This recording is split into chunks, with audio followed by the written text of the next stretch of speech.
You know, Chef, after the holidays, I would like to try something different. Para matupad naman New Year's resolution ko na makapag-dieta ako. Grabe, ako rin feeling ko ang laki ng binigat ko. So dapat talaga may vegetables tayong ipasok sa diet natin.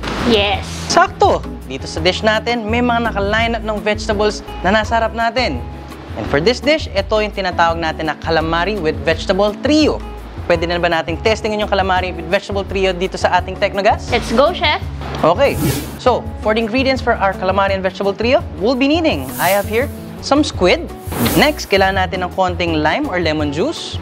Tapos, kailangan rin natin dito ng salt and pepper to taste mamaya. So, meron tayong zucchini. Tapos, meron din tayo rito tomatoes, diced tomatoes. Kailangan natin ng asparagus. Yung asparagus natin, binlanch natin siya para mamaya, madali lang siyang maluto. Then finally, mamaya, isustain natin itong mga to using our olive oil and then some garlic. Tapos, i-flavor natin siya mamaya together with some of our vinaigrette, balsamic vinaigrette. So, gagawin natin is, preheat ulit natin yung ating saute pan with a little bit of olive oil. Tapos, gagawin natin is, isi-season muna yung ating squid. Season mo siya with a little bit of salt and pepper. And para medyo matanggal yung lansa ng squid, lagyan natin siya ng konting lime or lemon juice. Tapos, mix muna siya. Meanwhile, habang pine-prepare mo, May, yung ating squid, ang gagawin natin dito is, magpe-preheat na rin ako ng konting pan. Lalagyan natin siya ng olive oil. Tapos, isosotainan muna natin yung ating garlic. There! Yung garlic natin, again, lutuin lang natin siya hanggang sa maging white siya. Meanwhile, pwede mo na ilagay yung ating squid. Sabay-sabay na, Chef? Sabay-sabay na lahat yan. Alam mo, ang squid kailangan mabilis lang ang luto. Kundi, titigas siya, magtatoughen masyado. So, ito yung ating zucchini, nilagay ko na sa ating pan. Meanwhile, yung ating squid, yan, mix ko na rin. Yung sa squid natin, para hindi masyado mag-toughen, gagawin natin is lulutuin lang natin siya halfway. Okay, so check natin yung zucchini natin. Wow! Okay, so kita mo naman yan. Pag chef talaga, kailangan left and right. Yes, alam mo ba, Chef, na bukod dyan sa induction hob na ginagamit mo, meron din ng Technogas na stainless steel hobs, Okay. vitro ceramic, glass hobs, at tabletop induction cooker. Wow, talagang napaka all-around ng iyong Technogas. Papabilib lalo ko. That's right, Chef. Technogas built-in hubs combine both strong design and performance for an effortless cooking that goes perfectly with your oven. Oh, wow, talagang pinapabilib ako ng Technogas mo, ha? Next time, itry naman natin yung oven natin. Uy, pwedeng-pwede.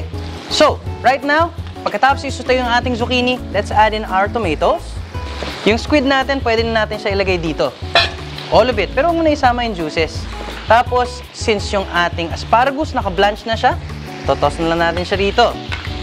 Tapos, season natin siya with a little bit of salt and a little bit of ground black pepper. Okay na yung vegetables natin. Nasutay na natin siya maigi. Meanwhile, yung ating squid, kita mo naman, ang ganda. Perfect na perfect ang pagkakaluto. Gagawin natin, lalagyan natin siya ng konting balsamic vinegar or balsamic vinaigrette. Ang vinaigrette, it's a mixture of your vinegar or acid, tapos may olive oil. Nilagyan ko na rin siya ng basil leaves tsaka ng garlic para definitely masarap na masarap ang lasa niya. Smells good, Chef. Definitely.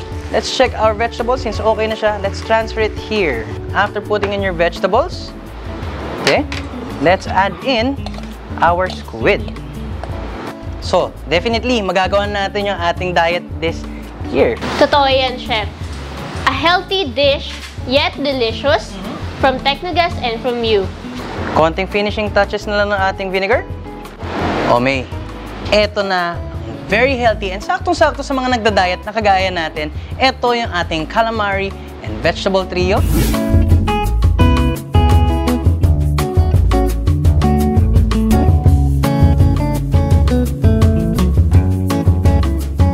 Gusto mo nang tikman? Sure. Wow! So how does it taste? You never cease to amaze me, Chef. Thank you. Thank you, Renmei, and thank you, Technogas. It's not just an appliance, it's our cooking partner. Yes.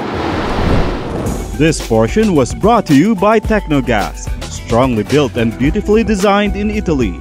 The legendary Italian brand, carefully engineered to only give you the best cooking experience. Technogas, the strong design.